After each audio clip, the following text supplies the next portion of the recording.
The next thing we're going to do is we're going to add some relationships to our relationship manager. Now, natural language tagging allows you to naturally describe what's going on in a photo, and QromaTag will extract from that description things like the date, the location, and the people that are in the photos.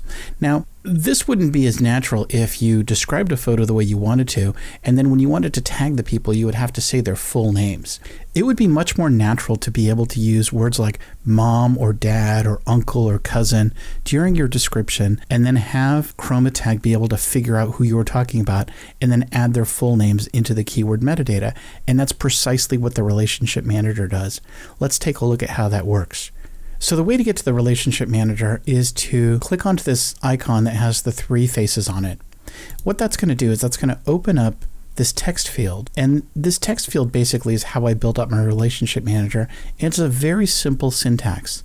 So let's take a look at how you would define a single relationship. Now, in the top example, I'm going to use I and me as the first example because I'm going to be in a lot of my photos.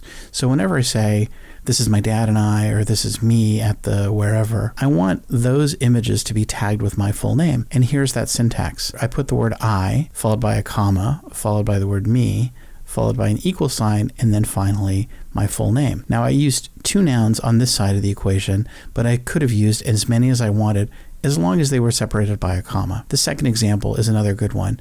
I might use the word dad or father to describe my dad, and I would write it this way and then followed by my father's name. Now, there are times when you have plural relationships. For example, sisters, kids, grandparents, anything like that. You would essentially define the noun first, grandparents, which is plural, followed by an equal sign, followed by the names that you want associated with them.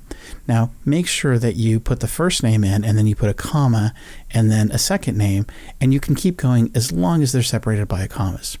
One other thing, make sure that you always add a carriage return between lines. Finally, you're going to have duplicate relationships. For example, you're going to have multiple uncles or multiple cousins, and the way we handle that is pretty simple.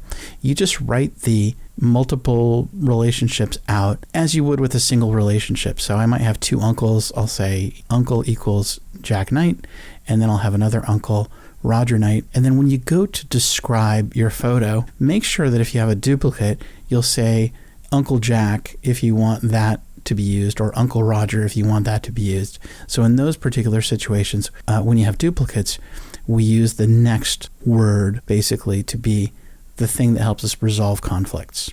Once you've added all your relationships to this list, make sure you hit the save button to register them with the application. Now, if you've made a mistake and you don't want to save, you can click back on this icon, and that's the same as a cancel.